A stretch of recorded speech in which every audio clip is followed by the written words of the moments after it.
Hello friends, स्वागत है आपका सब कुछ सिंह चैनल पर। और आज के इस वीडियो में दोस्तों हम लोग इस एक बहुत महत्वाकांक्षी प्रोजेक्ट के बारे में बात करने जा रहे हैं, जिसको बुलजाई प्रेस और स्वयंभू कॉमिक्स जॉइंट में होके, यानी कि दो अलग अलग कॉमिक पब्लिकेशंस एक साथ कंबाइंड होके अपने दो कैरेक्टर्स का क्रॉसओवर इवेंट लेकर आए हैं।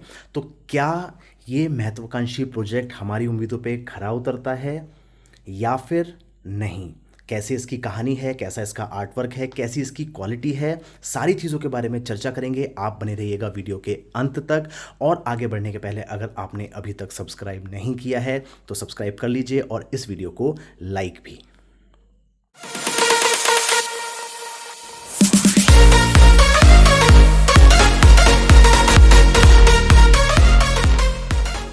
तो दोस्तों आप ये सोच रहे होंगे कि दो कॉपीज़ क्यों रखी हैं, इनमें से कोई एक गिव अवे देने के लिए है क्या? तो दोस्तों ऐसा बिल्कुल भी नहीं है। इसमें से एक ये कॉपी है जो डिफ़ॉल्टेड है, जिसको डिफेक्टेड कॉपी कह सकते हैं, क्योंकि इसके बीच के पेजेस मिसिंग हैं। सारी बात मैं आपको बताता हूँ। और ये वो कॉपी है जो रिप्लेस होके आई है।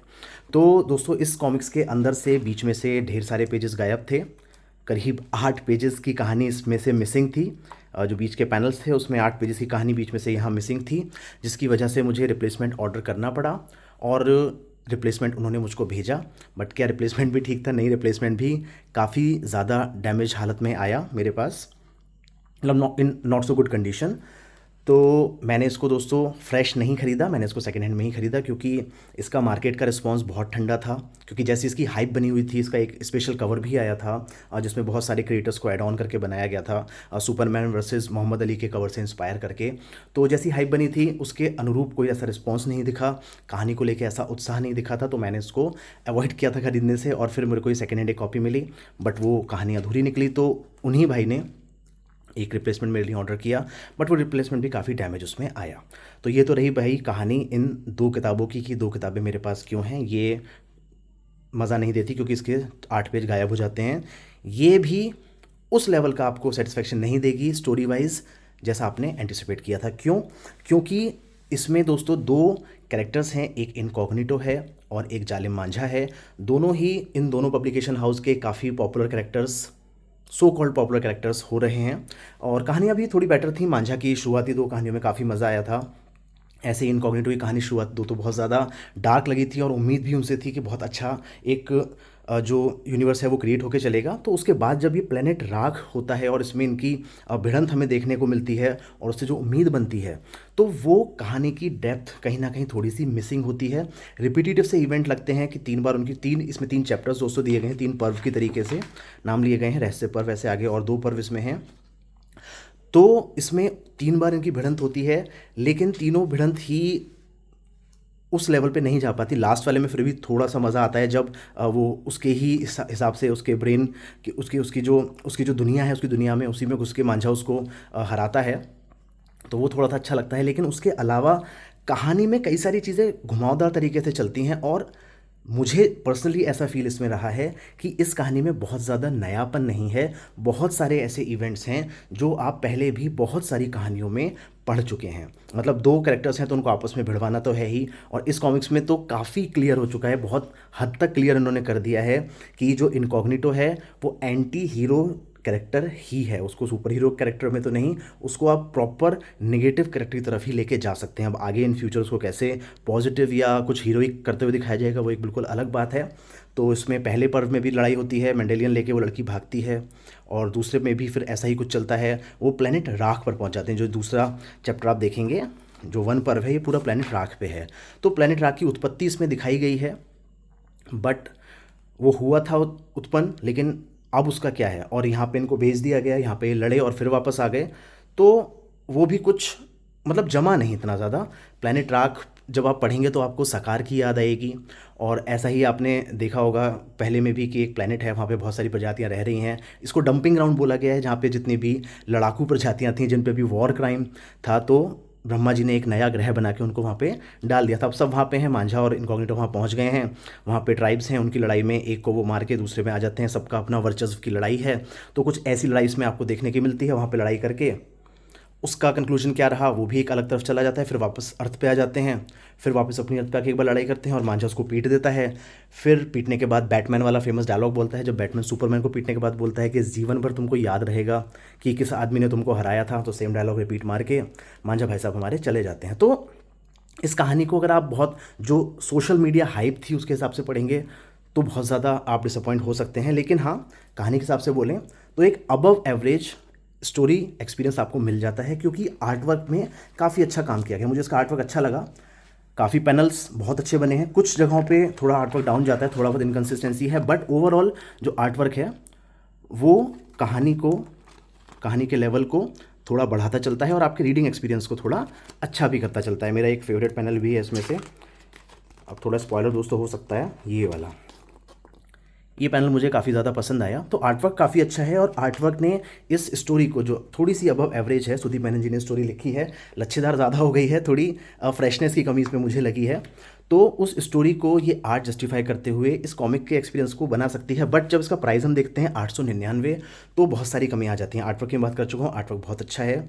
100 पेज की कॉमिक्स है तो 900 रुपये खर्च करना भी खलता नहीं है, क्योंकि एक अच्छी स्टोरी आपको मिल जाती है और कहीं ना कहीं कहानी खत्म भी हो जाती है और शुरू भी हो जाती है। जैसे आपको याद होगा इनकॉग्निटो की पहली कहानी में, तो उससे स्पॉइलर है, अगर आपको स्पॉइलर नहीं चाहिए तो बंद कर दीजिएगा इस वीडियो को।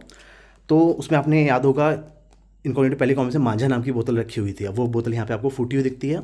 एपिलॉग भी है और कहानी आगे की तरफ बढ़ भी जाती है। राख पे दुश्मन बना के आए हैं, अर्थ के दुश्मन हैं ही इनकॉग्निटो के, तो सब आगे इसमें देखने के लिए हमको मिल सकता है। अब मैं बात करता हूँ कि ये 100 पेज की कंप्लीट कहानी होते हुए भी 899 रुपये में क्यों खल सकती है। मेरा अपना पर्सनल एक्सपीरियंस इसके हिसाब से, क्योंकि दोस्तों कवर आप देख रहे हैं बहुत सुंदर बना है, तदम भाई की इसमें आर्ट है, तो नो डाउट इसको तो आप किसी भी तरीके से कह ही नहीं सकते कि इसमें आपको मज़ा नहीं आया। अंदर का आर्टवर्क भी काफ़ी बेटर है, पैनल्स बाई पैनल ध्यान देके इसको बनाया गया है। लेकिन जो पेपर इस पर यूज़ किया गया है वो पेपर इस आर्टवर्क के साथ जस्टिफाई नहीं करता, वो उसको कहीं ना कहीं डल करता है। शुरुआत में जो कलर्स हैं दोस्तों वो थोड़े ब्राइट भी हैं, आगे जाके कलर्स भी थोड़े डल होने लगते हैं, जिसकी वजह से जो ये पेजेस हैं, अब ये फ़ोन में आप देख रहे हैं थोड़े ब्राइट आपको लग रहे हैं क्योंकि लाइट्स बहुत तेज़ इस पर पड़ रही हैं और कैमरा रिफ्लेक्शन ले रहा है, बट ये थोड़े डल हो जाते हैं पेपर में बिल्कुल शाइन ना होने की वजह से। तो जो उभर के कलर्स वो आने चाहिए थे, जिस तरीके का लुक इस आर्टवर्क पे आ सकता था, ये देखो इस वाले में अगर आप देखोगे तो फेडेड सा एक फील देता है ये। तो ये फेडेड सा जो फील है ये थोड़ा सा कहीं ना कहीं आर्टवर्क को उस लेवल, अब जैसे ये ग्रीन उसमें बनाया गया तो ये पैनल, ये कलर्स सब बहुत शानदार हैं, बट पेज पे वो शाइन ना होने की वजह से ये कहीं ना कहीं एक हल्का फेडेड सा और हल्का डल सा इफेक्ट में आ जाता है, जिसकी वजह से ये आर्टवर्क पूरी तरीके से उभर के नहीं आ पाता। ये जो फाइट पैनल्स हैं तो इसमें प्रॉपर तेज लाइट रिफ्लेक्ट करवाने के बाद, कैमरा यूज़ करने के बाद आपको इतना दिख पा रहा है, और अगर आप इसको सामने से देखेंगे तो ये और भी ज़्यादा, क्योंकि पेपर की वजह से अब आप कुछ ऐसा ही फील जैसा ये अब इस वक्त आपको मिल रहा है, कुछ ऐसा ही फील आपको देता है। तो वो पार्ट थोड़ा सा इसमें डिसअपॉइंट करता है। और दूसरा जो सबसे ज़्यादा डिसअपॉइंट करता है पार्ट, वो है क्वालिटी का। पेपर तो मैंने आपको बताया ही, पेपर अच्छा यूज़ किया जा सकता था तो उसको नहीं किया। आई होप अगली बार से ये गलती ना करें। लेकिन जो बाइंडिंग इशू है, जो बाइंडिंग इशू हमें राज कॉमिक्स में देखने मिल रहा था बीच में मोटा पेपर यूज़ करने की वजह से, स्पेशली कलेक्टर एडिशंस में, वो इनके पेपर बैक एडिशन में ही आ गया है। ये कॉमिक्स 2 से 3 बार पढ़ी गई है और आप देख सकते हैं कि इसका जो ये स्पाइन है ग्लू छोड़ के निकल चुका है पूरी तरीके से। तो अंदर से ये काफ़ी आपको टूटा हुआ फील देगा। अभी एक कॉपी हो गई, दूसरी कॉपी ये है जिसको मैंने पूरा नहीं पढ़ा है, क्योंकि मैंने सिर्फ वही पेजेस पढ़े जो मुझे मिसिंग थे। तो उतना पढ़ने में ही दोस्तों इसका जो स्पाइन है वो भी अपना ग्लू छोड़ने लगा है। अगर आप ये देखेंगे तो ये अपना ग्लू छोड़ के यहाँ से निकलने लगा है, क्योंकि यही वो पेजेस हैं जो मैंने पढ़े थे। और अंदर से भी आप देखेंगे तो आपको हर थ्रेड वाले पार्ट पे ये लगेगा कि बस ये जो थ्रेड वाला हिस्सा है ये कभी भी दगा दे जाएगा और कभी भी यहाँ से निकल के बाहर आ जाएगा। तो क्वालिटी बहुत बड़ा इशू है। ओवरऑल इस कॉमिक्स को अगर रेट करें तो स्टोरी और आर्टवर्क को लेकर आराम से 3.5 स्टार इसको दिए जा सकते हैं, बट क्वालिटी बहुत ज़्यादा डिसअपॉइंट करती है, वो भी तब जब आप 900 रुपये एक कॉमिक्स के लिए खर्च करते हैं। हाँ, 50% 40% डिस्काउंट पे ये मिलता है, तो बिंदास उठाइए। थोड़ा बहुत क्वालिटी का लफड़ा भी है तो हम मैनेज करते ही आए हैं। बाकी सारे पब्लिकेशन हाउस में भी, जैसे राजकुमार बाय संजय गुप्ता, राजकुमार बाय मनोज गुप्ता, काफ़ी हैवी कॉमिक्स में हैवी हमको क्वालिटी इशूज़ मिले हैं, इसमें भी हैं। तो ये है मेरा इस पे रिव्यू। आपकी इस पे क्या राय है, सारी चीज़ें कमेंट सेक्शन में साझा कीजिए। और अच्छी बुरी जो भी आपकी अपनी भाषा है जिस भाषा में आपको पसंद रहता है, आप अपनी भाषा और अपने आप को दिखाते हुए कमेंट कर सकते हैं। मुझे तो सभी लोग अच्छे अच्छे कमेंट्स करते ही हैं। तो मिलेंगे दोस्तों ऐसे ही ढेर सारे वीडियोस के साथ में। प्लैनेट राख तो मेरे लिए एक लगभग 3 स्टार कॉमिक्स मैं इसको ओवरऑल दे सकता हूँ, जिसमें क्वालिटी और आर्ट वर्क सब इंक्लूड कर सकते हैं। तो बस बाकी ज़्यादा बिजी ना करते हुए, जय श्री राम दोस्तों।